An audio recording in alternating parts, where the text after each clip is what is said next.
Hello friends, आप सबका स्वागत है आपके अपने यूट्यूब चैनल GSR स्टडी में। दोस्तों, इस वीडियो में हम लोग बात करेंगे सामान्य ज्ञान के अगले चैप्टर पे। ठीक है, जो तरंग और ध्वनि से संबंधित है। ठीक है, अगला प्रश्न देखते हैं। चलते हैं अपने प्रश्नों की तरफ। तो तरंगे मुख्यतः कितने प्रकार की होती हैं? दोस्तों, तरंगे मुख्यतः दो प्रकार की होती हैं। इसका सही आंसर है ऑप्शन नंबर 2। कौन कौन सी होती हैं? तो होती है यांत्रिक तरंग। ठीक है, पहली होती है यांत्रिक तरंग। ठीक है, और दूसरी होती है विद्युत चुंबकीय तरंग। ठीक है, विद्युत चुंबकीय तरंग। ठीक है, तो आपको ये तो पता होना चाहिए। यांत्रिक तरंगों को संचरण के लिए किसी माध्यम की आवश्यकता होती है। ठीक है, यांत्रिक तरंगों को संचरण के लिए किसी न किसी माध्यम की आवश्यकता होती है।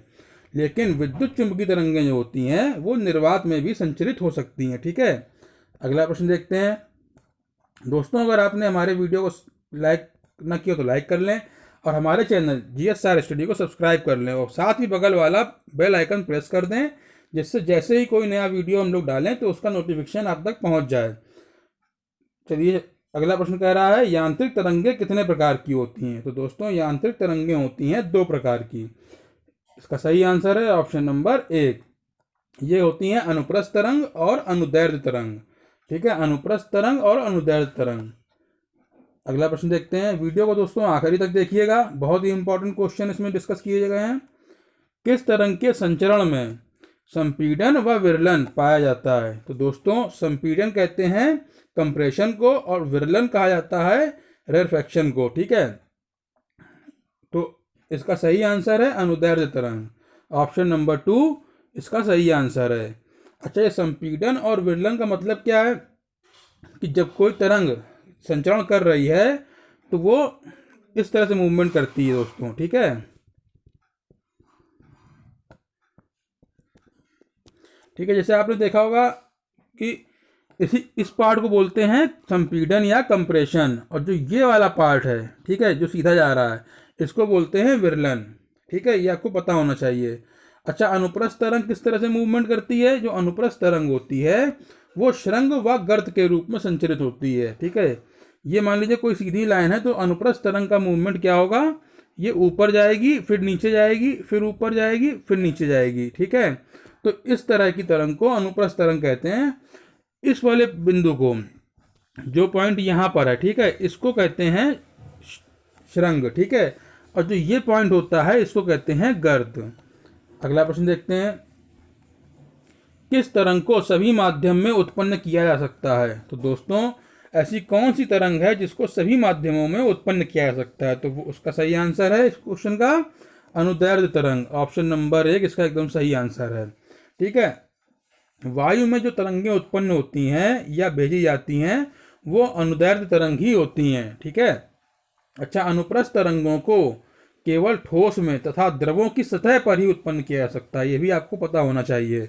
ठीक है, द्रवों तथा वायु के जो है द्रवों तथा वायु में अनुप्रस्थ तरंगें उत्पन्न नहीं हो सकती हैं। ठीक है, अच्छा, भूकंप की तरंगें, स्प्रिंग में उत्पन्न तरंगें आदि जो हैं वो अनुदैर्ध्य तरंग ही होती हैं। अगला प्रश्न देखते हैं। तरंग दैर्ध्य को किससे प्रदर्शित करते हैं? तो दोस्तों, तरंग दैर्ध्य को प्रदर्शित करते हैं लेमडा से। इसका सही आंसर है ऑप्शन नंबर 1। इसका सिंबल होता है इस तरीके से, इसको उल्टा वाई कह लीजिए या जो भी कह लीजिए। ठीक है, तो लेमडा ये सिंबल है और इसको तरंग दैर्ध्य को लेमडा से प्रदर्शित किया जाता है। और तरंग दैर्ध्य का मात्रक क्या होता है दोस्तों? तरंग दैर्ध्य का मात्रक होता है मीटर। ठीक है, मीटर जो है वो तरंग दैर्ध्य का मात्रक होता है। अगला प्रश्न देखते हैं। विद्युत चुंबकीय तरंगें सदैव होती हैं। तो दोस्तों, विद्युत चुंबकीय तरंगें जो हैं वो सदैव किस प्रकार की तरंग होती है? अनुप्रस्थ तरंग होती है। ठीक है, इसका सही आंसर है ऑप्शन नंबर 1। अगला प्रश्न देखते हैं। दृश्य स्पेक्ट्रम की बात हो रही दोस्तों, बहुत ही इंपॉर्टेंट क्वेश्चन है। दृश्य स्पेक्ट्रम में किस रंग की तरंग दैर्ध्य सर्वाधिक होती है? ठीक है, तो दृश्य स्पेक्ट्रम क्या होता है इसके पहले के वीडियो में डिस्कस किया था हम लोगों ने विबग्योर के बारे में। ठीक है, विबग्योर, ये 7 रंगों का जो मिश्रित समूह होता है इसी को हम लोग दृश्य स्पेक्ट्रम के नाम से जानते हैं। ठीक है, तो वॉयलेट से लेकर रेड तक 7 कलर होते हैं इसमें। तो सबसे ज़्यादा तरंग दैर्ध्य किस रंग की होती है? लाल रंग के प्रकाश की तरंग दैर्ध्य सर्वाधिक होती है, और सबसे कम होती है बैगनी रंग की, वॉयलेट कलर की। तो इस क्वेश्चन का सही आंसर है ऑप्शन नंबर 4, लाल रंग की तरंग दैर्ध्य सर्वाधिक होती है, और सबसे कम किसकी होती है दोस्तों? बैगनी कलर की। अच्छा, ये होती कितनी है? तो बैगनी कलर की तरंग दैर्ध्य जो सबसे कम होती है उसका मान होता है 4.0 इंटू 10⁻⁻7 मीटर, ठीक है।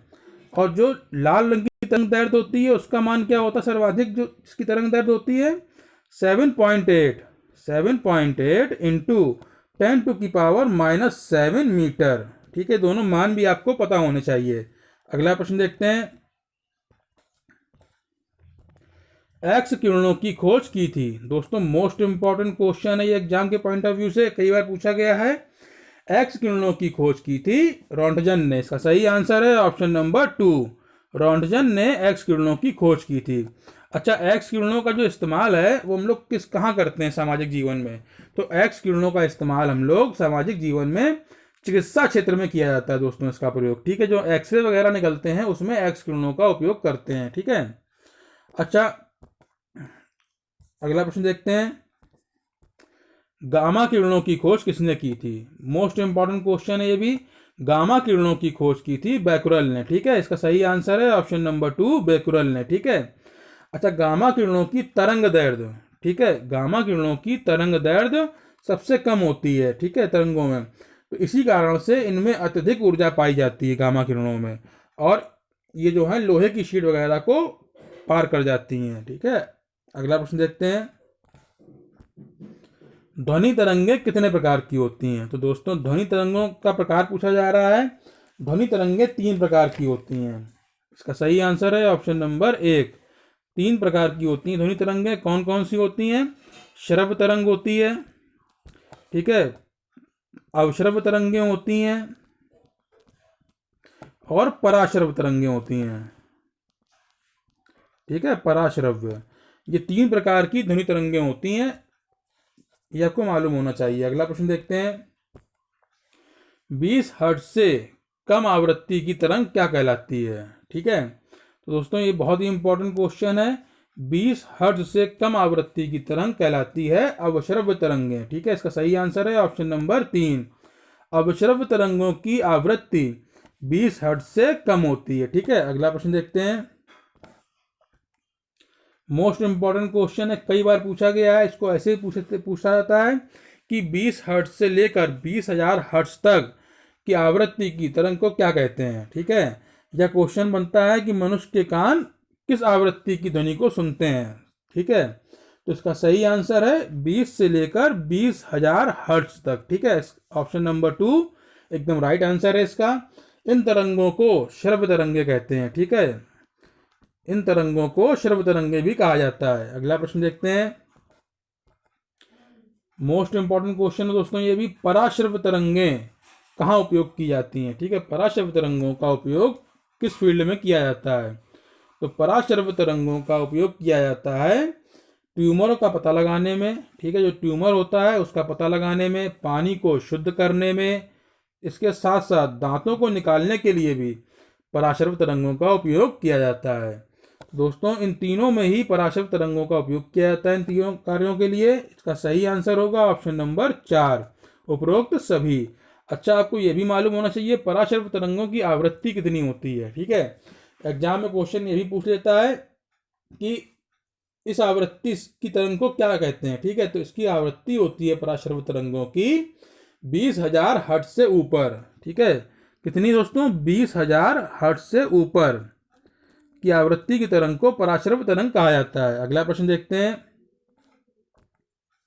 ध्वनि की तीव्रता को किसमें मापते हैं? तो दोस्तों ध्वनि की तीव्रता को मापा जाता है डेसिबल में। इसका सही आंसर है ऑप्शन नंबर 1। दोस्तों इसके पहले के वीडियो में डिस्कस किया था हम लोगों ने एक क्वेश्चन कि शोर को किसमें मापते हैं। तो शोर को भी डेसिबल में ही मापते हैं, क्योंकि शोर भी जो है वो ध्वनि के अंतर्गत ही आता है आपके। अगला प्रश्न देखते हैं। ध्वनि के किस गुण के कारण, ध्वनि के किस गुण के कारण पुरुषों की आवाज भारी होती है? दोस्तों मोस्ट इम्पॉर्टेंट क्वेश्चन है, कई बार एग्जाम में पूछा जाता है, पूछने के तरीके अलग अलग होते हैं लेकिन सार यही निकलता है उसको, ठीक है। तो ये क्वेश्चन ऐसे पूछता है कि महिलाओं की आवाज़ बारीक या पतली क्यों होती है, ठीक है, और पुरुषों की आवाज़ भारी क्यों होती है, ठीक है। तो ध्वनि का एक गुण होता है जिसको हम लोग कहते हैं तारत्व। इसका सही आंसर है ऑप्शन नंबर 3, तारत्व। ध्वनि के गुण तारत्व के कारण ही पुरुषों की आवाज़ भारी या महिलाओं की आवाज़ बारीक मालूम सुनाई पड़ती है, ठीक है। अच्छा, होता क्या है, अगर ध्वनि का तारत्व कम होता है तो आवाज़ मोटी सुनाई पड़ती है, ठीक है, या भारी सुनाई पड़ती है। और महिलाओं की आवाज़ पतली या बारीक इसलिए सुनाई पड़ती है क्योंकि महिलाओं की आवाज़ का तारत्व जो होता है, ध्वनि का तारत्व वो अधिक होता है। तो अगर तारत्व अधिक होगा तो आपको आवाज़ बारीक या पतली सुनाई पड़ेगी, और अगर तारत्व कम होगा तो आपको आवाज़ भारी या मोटी सुनाई पड़ेगी, ठीक है। चलिए चलते हैं अपने अगले प्रश्न की तरफ। ध्वनि की चाल निर्भर करती है, दोस्तों मोस्ट इंपॉर्टेंट क्वेश्चन है, ध्वनि की चाल किस पर निर्भर करती है? तो ध्वनि की चाल निर्भर करती है ताप पर। इसका सही आंसर है ऑप्शन नंबर 2। दोस्तों अगर हम लोग किसी भी ध्वनि तरंग का टेम्परेचर बढ़ा देते हैं या वो ऐसे माध्यम में जाती है जिसका टेम्परेचर अधिक होता है, ठीक है, तो 1 डिग्री सेंटीग्रेड जो टेम्परेचर बढ़ता है अगर, तो ध्वनि की चाल कितनी बढ़ जाती है? 0.61 मीटर पर सेकेंड, ठीक है। अगर हम लोग टेम्परेचर बढ़ाते हैं 1 डिग्री सेंटीग्रेड तो ध्वनि की चाल पे कितना फर्क पड़ेगा? वो बढ़ जाएगी 0.61 मीटर पर सेकेंड, ठीक है। ये आपको पता होना चाहिए, क्वेश्चन यही पूछ देता है एग्जाम में कभी कभी कि ध्वनि का ताप 1 डिग्री सेंटीग्रेड बढ़ाने पर उसकी चाल कितनी बढ़ जाती है, तो आपका आंसर होगा 0.61 मीटर पर सेकेंड। चलिए चलते हैं अपने अगले क्वेश्चन की तरफ। अगला प्रश्न कह रहा है ध्वनि की चाल सर्वाधिक किस माध्यम में होती है? मोस्ट इंपॉर्टेंट क्वेश्चन है दोस्तों, कई बार एग्जाम में पूछा गया है ये। तो ध्वनि की चाल सर्वाधिक होती है ठोस में, ठीक है। इसका सही आंसर है ऑप्शन नंबर 3, ध्वनि की चाल सर्वाधिक होती है ठोस में। अच्छा, सर्वाधिक होती है ठोस में, तो सबसे कम किस में होगी ये? तो सबसे कम जो है वो होती है गैस में। ध्वनि की चाल सर्वाधिक होती है ठोस में और सबसे कम होती है गैस में, ठीक है, ये भी आपको पता होना चाहिए। अगला प्रश्न देखते हैं। मोस्ट इंपॉर्टेंट क्वेश्चन है दोस्तों, ये कई बार एग्जाम में पूछा गया है। कपड़े सुखाने की मशीन, ठीक है, जो वॉशिंग मशीन हम लोग यूज करते हैं घरों में, उसके बारे में बात हो रही है। तो कपड़े सुखाने की मशीन किस सिद्धांत पर काम करती है? तो दोस्तों कपड़े सुखाने की मशीन जो है वो काम करती है अपकेंद्री बल के सिद्धांत पर। जी हाँ दोस्तों, अपकेंद्री बल का सिद्धांत जो होता है उस पर ही कपड़े सुखाने की मशीन काम करती है। इसका सही आंसर है ऑप्शन नंबर 2। दोस्तों इसके अलावा जो दूध से मक्खन निकालने की मशीन होती है, ठीक है, जो दूध से मक्खन अलग किया जाता है, उसमें जिस मशीन का प्रयोग करते हैं वो भी अपकेंद्री बल के सिद्धांत पर ही काम करती है, ये भी आपको पता होना चाहिए। अगला प्रश्न देखते हैं। यांत्रिक ऊर्जा को विद्युत ऊर्जा में परिवर्तित करता है। तो दोस्तों यांत्रिक ऊर्जा को विद्युत ऊर्जा में परिवर्तित करने वाला यंत्र कौन सा है या डिवाइस कौन सी है, ठीक है। तो यांत्रिक ऊर्जा को विद्युत ऊर्जा में परिवर्तित करता है डायनेमो। इसका सही आंसर है ऑप्शन नंबर 4। तो डायनेमो एक ऐसी डिवाइस है जो यांत्रिक ऊर्जा का परिवर्तन कर देती है विद्युत ऊर्जा में, ठीक है। इसके बाकी के जो ऑप्शन दिए हुए हैं इस पर भी बात कर लेते हैं। तो दोस्तों माइक्रोफोन, ठीक है, माइक्रोफोन जो है वो ध्वनि ऊर्जा को विद्युत ऊर्जा में परिवर्तित करता है। जैसे हम लोग बात करते हैं, जो ध्वनि निकलती है, हम लोग माइक पे बात करते हैं तो वो तारों के माध्यम से लाउड स्पीकर में जाके सुनाई पड़ती है बाहर कहीं, ठीक है।